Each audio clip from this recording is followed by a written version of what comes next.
స్వచ్ఛత అంటే నందిని. నందిని పాలు మరియు పెరుగు. నమస్తే, మీరు చూస్తుంది సుమన్ టీవీ. నేను మీ కీర్తి.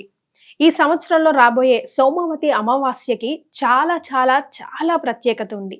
ఏంటా ప్రత్యేకత? ఈ రోజు ఏం చేయాలి, ఏం చేయకూడదో మనకు తెలియజేయడానికి ప్రముఖ ఆస్ట్రాలజర్ బ్రహ్మశ్రీ నందిబట్ల శ్రీహరి శర్మ గురువు గారు ఉన్నారు. నమస్తే గురుగారు. వాగర్థావివ సంపృక్తౌ వాగర్థ ప్రతిపత్తయే జగతః పితరౌ వందే పార్వతీ పరమేశ్వరౌ. ఆదిత్యాయ చ సోమాయ మంగళాయ బుధాయ చ గురు శుక్ర శనిభ్యశ్చ రాహవే కేతవే నమః. శృంగేరి జగద్గురు పీఠాధిపతులకి, కంచి పీఠాధిపతులకి నమస్కారములు తెలియజేసుకుంటూ కార్యక్రమాన్ని ప్రారంభిద్దాం.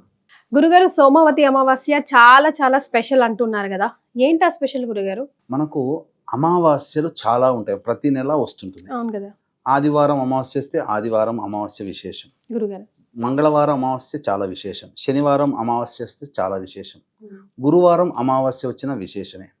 కానీ అన్ని అమావాస్యలలోకెల్లా సోమవారము అమావాస్య కలిసి వస్తే దానిని సోమవతి అమావాస్య అని అంటారు. ఓ, ఇది చాలా విశేషమైనటువంటిది.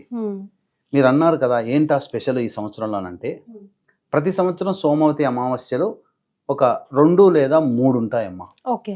కానీ ఈ 2025 సంవత్సరంలో ఈ మే మంత్లో 26 తారీఖు రోజున వచ్చే సోమవతి అమావాస్య మరియు 27వ తారీఖు రోజున కూడా అమావాస్య ఉదయం ఉంటుంది కదా, అది భౌమ అమావాస్య. ఓకే. 2 వస్తున్నాయి, కానీ సోమవతి అమావాస్య మాత్రం ఒకే ఒక్క అమావాస్య. ఈ 2025లో మళ్ళీ సోమవతి అమావాస్యని మనము చూడలేము. కాబట్టి అత్యంత మహిమాన్వితమైనటువంటి అమావాస్య ఇది. ఈ రోజున సాక్షాత్తు పరమేశ్వరుడి యొక్క శిక్షతో బాధలు పడి ఆ పరమేశ్వర అనుగ్రహాన్ని మళ్ళీ తిరిగి పొందినటువంటి రోజు కాబట్టి పరమేశ్వరుడు వేసే శిక్ష నుంచి కూడా తప్పించుకునే మార్గం ఈ సోమవతి అమావాస్య రోజున ఉంటుందాం. అబ్బా. సో మరి ఏ దైవాన్ని ఈ రోజు ముఖ్యంగా ఆరాధించాలి, ఎలా ఆరాధించాలి, ఎలాంటి పరిహారాలు పాటించాలి తెలియజేస్తారా గురుగారు? సోమవతి అమావాస్య రోజున ముఖ్యంగా ఈశ్వరుని ఆరాధన చెయ్యాలని మనకు శాస్త్రంలో చెప్పబడింది. దీనికి గల కారణం కూడా అందరికీ తెలిసినటువంటిదే. దక్ష యజ్ఞం జరిగింది కదమ్మా. అవును గురుగారు. పిలవని పేరంటానికి అమ్మవారు వెళ్ళడం, అక్కడ అవమానాలు పాలవడం, తనంతట తాను అగ్నికి ఆహుతి అవ్వడం జరిగింది. ఈ సతీ వియోగాన్ని భరించలేనటువంటి పరమేశ్వరుడు క్రోధరూపుడై తన యొక్క జటాజూటము నుంచి వీరభద్రుణ్ణి సృష్టించి దక్ష యజ్ఞాన్ని సర్వము నాశనం చేయమని చెప్పడం జరిగింది. అందులో యజ్ఞాన్ని, ఆ యజ్ఞంలో పాల్గొన్న వాళ్ళందరినీ కూడా ధ్వంసం చేయడం జరిగింది. అందులో ముఖ్యంగా చంద్రుణ్ణి పట్టుకొని కొట్టరాని దెబ్బలు కొట్టాడట ఆ వీరభద్రుడు. ఆ దెబ్బలకి తాళలేక ఒళ్ళు ఛిద్రమైపోయి పాహి పరమేశ్వర, శరణు శరణు శరణు పరమేశ్వర అనుకుంటూ ఈశ్వరుని దగ్గరికి వచ్చాడట. నా వీరభద్రుడు నీ కొడుకు కొట్టినటువంటి దెబ్బల నుంచి నేను తట్టుకోలేకపోతున్నానయ్యా, కాబట్టి నేను ఎన్ని బాధలు పడుతున్నానో నీకే తెలుసు.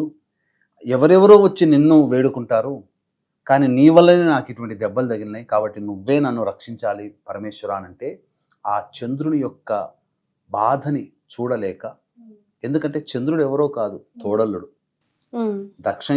దక్షుడి యొక్క 27 అమ్మాయిలని 27 నక్షత్రాలు చంద్రుడు వివాహం చేసుకుంటాడు. 27 కుమార్తెలని, పెద్ద కుమార్తెని ఈశ్వరుడు వివాహం చేసుకుంటాడు, సాక్షాత్తు తోడల్లుడు. కాబట్టి తోడల్లుడు అనేటువంటి ప్రేమతో పరమేశ్వరుడు, ఓ చంద్ర, వచ్చే ఈ అమావాస్య రోజున నన్ను ఆరాధన చెయ్యి, నీకు తప్పకుండా నీకు అనుగ్రహం కలుగుతుంది, నీ యొక్క శరీరము బాధలన్నీ తొలగిపోతాయంటే ఆ చంద్రుడు ఆ వచ్చినటువంటి అమావాస్య రోజున విశేషముగా ఈశ్వరుని అర్చన చేశాడు, అభిషేకం చేశాడు, పూజ చేశాడు.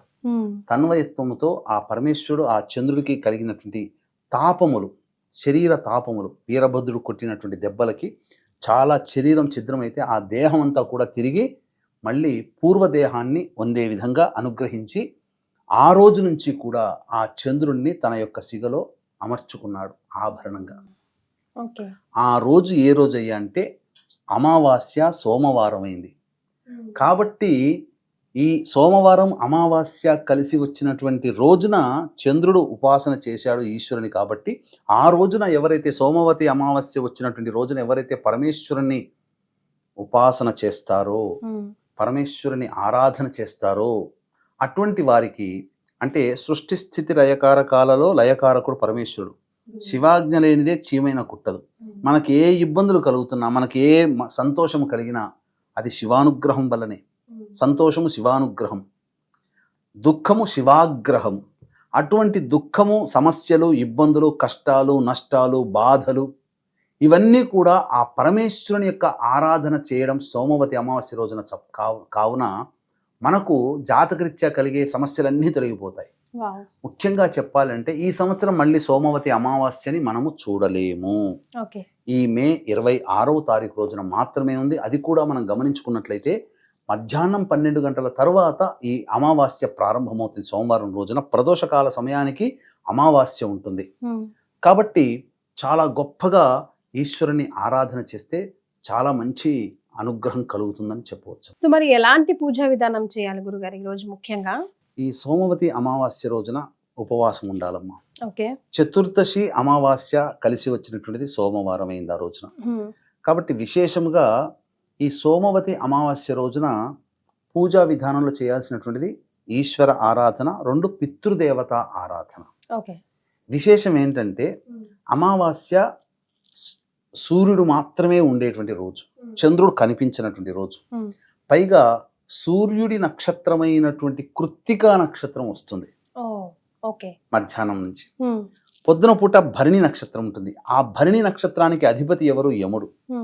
నరకలోకములో ఈతి బాధలు పడుతున్నటువంటి తమ యొక్క పితృదేవతల యొక్క అనుగ్రహం కోసం ప్రతి వ్యక్తి కూడా మధ్యాహ్నం 12:30 కల్లా, ఎందుకంటే 12:17కి అమావాస్య ప్రారంభమవుతుంది, 12:30 కల్లా 12:30 నుంచి 2:30 లోపల ఎవరైనా వీక్షించేటువంటి ప్రేక్షకులు ఎవరైనా పితృదేవతల యొక్క ఆత్మతృప్తి కోసం దగ్గరలో నది కానీ సముద్రము కానీ ఉంటే నది సముద్ర స్నానం ఆచరించి తిలతర్పణాది కార్యక్రమాలు జరిపించి స్వయంపాక దానం ఇవ్వండి. లేదు కనీసము ఇంట్లోనైనా కానీ తర్పణాది కార్యక్రమాలు తిలలతో చేసి స్వయంపాక దానము, బ్రాహ్మడికి వస్త్రదానము, దక్షిణ ఇవ్వవచ్చు. అటువంటిది లేదు, ఒక బ్రాహ్మణుడికి నేను చేయలేకపోతున్నాను కదా, కనీసం ఒక బ్రాహ్మణుడికి స్వయంపాకమైన దానం చేయండి. ఇది లేదు. పితృదేవతలు అత్యంత సంతోషపడేటువంటి పండు ఏంటంటే పితృదేవత వృక్షం చెప్పబడినటువంటిది పనస పండు. పనస పండుని దానం చేయండి, పితృదేవతలు సంతోషిస్తారు ఎవరికైనా. ఇది ఆ రోజున చేయాల్సినటువంటిది. ఇక ప్రదోషకాల సమయంలో శివార్చన అన్నప్పుడు పితృ కార్యక్రమాలు చేసి ఉంటారు కాబట్టి చక్కగా కాలకృత్యాదులన్నీ తీర్చుకొని, లేదా పితృ కార్యక్రమాలు చేయలేని వాళ్ళు కూడా ఆ రోజంతా ఉపవాసం ఉండి ప్రదోషకాల సమయానికి శివాలయానికి చేరుకొని శివాలయంలో శివాయ నమః అంటూ 11 ప్రదక్షిణలు చేసిన తర్వాత ఆవు పాలతో పరమేశ్వరుడికి ప్రదోషకాల సమయంలో 6 to 7 మధ్య కాలంలో అర్చన జరిపించి, లేదా అన్నముతోనైనా కానీ, అంటే గంజివార్చిన అన్నంతో కొద్దిగా గోరువెచ్చగా ఉండాలి, వేడివేడిగా పొగలు కక్కుతూ ఉండకూడదు. గోరువెచ్చగా ఉన్నటువంటి అన్నాన్ని గంజివార్చినటువంటి అన్నముతో అభిషేకము జరిపించి ఆ అన్నాన్ని ప్రసాదంగా భక్తులకి పంచండి. ఇంట్లో వాళ్ళు నైవేద్యంగా తీసుకోవచ్చు, లేదా ఆవు పాలతో అభిషేకం చేయవచ్చు. తర్వాత పరమేశ్వరునికి ఇష్టమైనటువంటిది ధవనము, మరుమము, వీటితో ఆ పరమేశ్వరునికి అర్చన చేయండి. తప్పకుండా ఈ వైశాఖ మాసంలో చేసినటువంటి పని వల్ల ఆ ఈశ్వరుడి యొక్క అనుగ్రహం కలిగి ఏ సమస్యలతోనైతే మనం బాధపడుతున్నామో అటువంటి సమస్యలన్నీ కూడా తొలగిపోతాయి.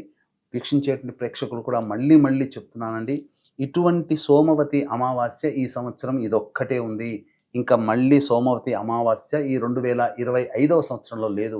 కాబట్టి జాతకరీత్యా కలుగు అనేక రకాల సమస్యలు, విద్య, వివాహ, ఉద్యోగ, దాంపత్య, సంతాన, అనారోగ్య సమస్యల నివారణకి ఈరోజు అమావాస్య కాబట్టి తాంత్రిక శక్తి చాలా గొప్పగా పనిచేస్తుంది. దీన్ని దృష్టిలో పెట్టుకుని ఇప్పుడు మొన్న మార్చి 29వ తారీఖు రోజున శని మారాడు, రాహువు కేతువు 18వ తారీఖు రోజున మారాడు, మే 18.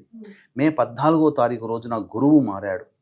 ఈ కారణం చేత ప్రధానంగా 4 గ్రహాలు మారినటువంటి కారణం చేత జాతకరీత్యా చాలామంది సృష్టిలో అందరూ కూడా సమస్యలతో బాధపడుతూనే ఉంటుంటారు, సందేహం లేదు. పైగా ఇప్పుడు నడుస్తున్నటువంటిది కాలసర్పదోష ప్రభావం. కాబట్టి దీన్ని దృష్టిలో పెట్టుకునే సోమవతి అమావాస్య రోజున సాయంకాలము 6 గంటల తర్వాత నిశీ సమయములో అనగా సూర్యాస్తమయం తర్వాత ఆ రోజున కృత్తికా నక్షత్రం ఉంది.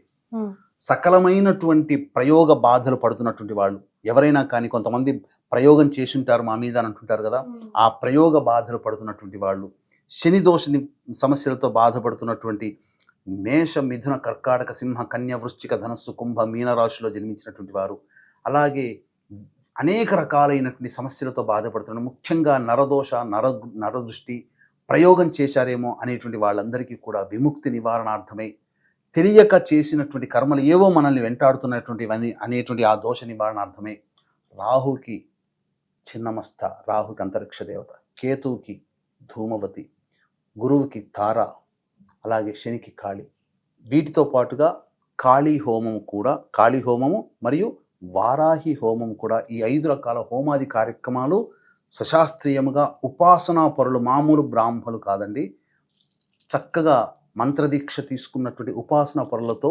కార్యక్రమాన్ని జరిపించి, హోమాది కార్యక్రమాలు జరిపించి, శక్తిపాతము చేయబడినటువంటి ఈ శంకరుంగలి మాలని ప్రేక్షకులకి ఆ సోమవారం అమావాస్య ఉన్నటువంటి 26వ తారీఖు రోజున చేయించివ్వడం జరుగుతుంది.